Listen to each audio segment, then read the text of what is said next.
Miami police also made several dozen arrests, and they say some of the suspects used to be connected to the CIA.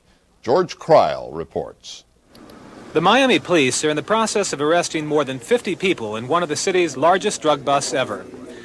Aside from the sheer numbers, what makes this one different is the scheduled arrest of 7 men who police investigators say are veterans of the CIA's war on Cuba.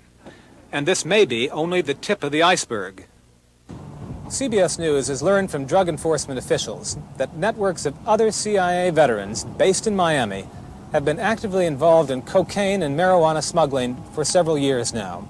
For example, one of the traffickers is a pillar of Miami's Cuban community.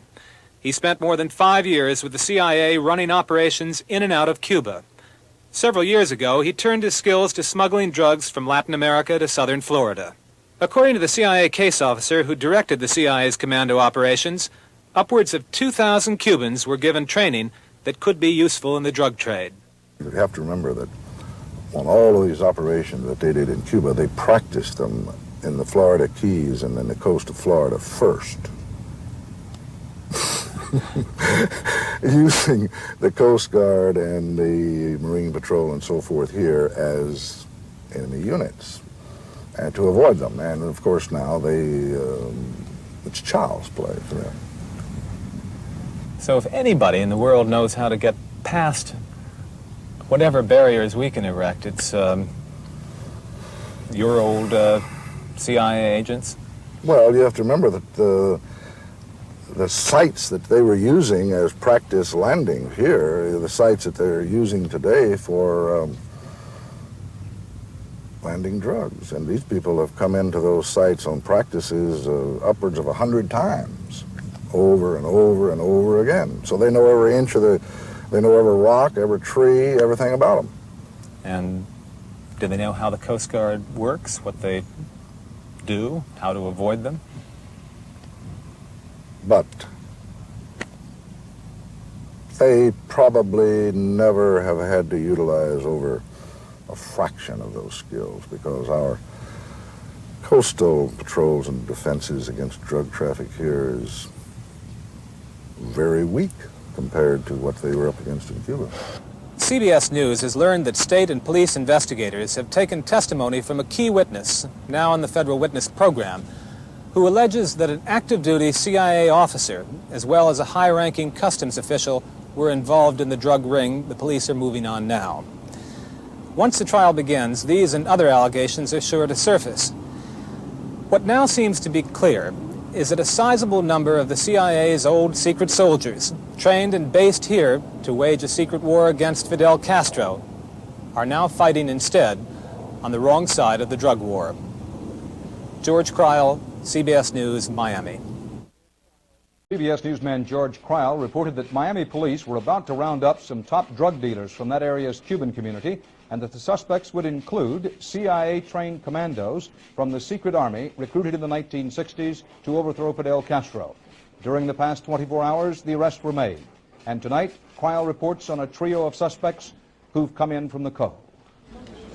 This is the story of 3 brothers, Rafael, Raul, and Jorge Villaverde. 3 brothers who went to work with the CIA to overthrow Fidel Castro. Jorge was captured on his first mission in 1960 and spent the next 18 years in a Cuban jail.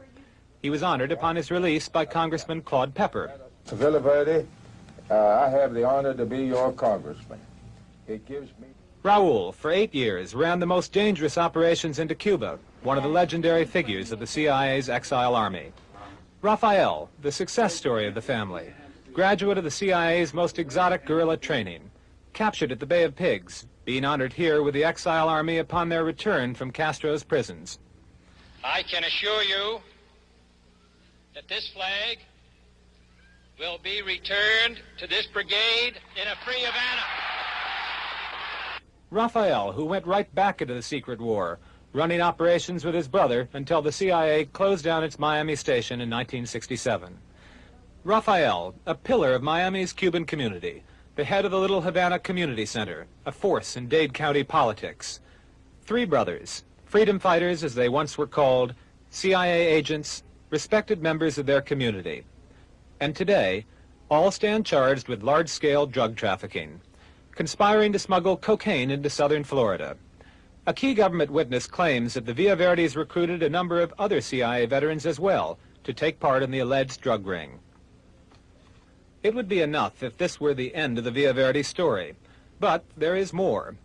It involves the intrigues of Ed Wilson, an American, a former CIA officer who is presently under indictment for selling explosives and assassination devices to the Libyan dictator Colonel Muammar Gaddafi. Rafael Villaverde has told CBS News that he and his brother Raul were recruited by Wilson as hitmen to carry out an assassination in Europe. The brothers say they believed it was a CIA operation and only withdrew in late 1976 when they learned their target was to be an exile enemy of Gaddafi.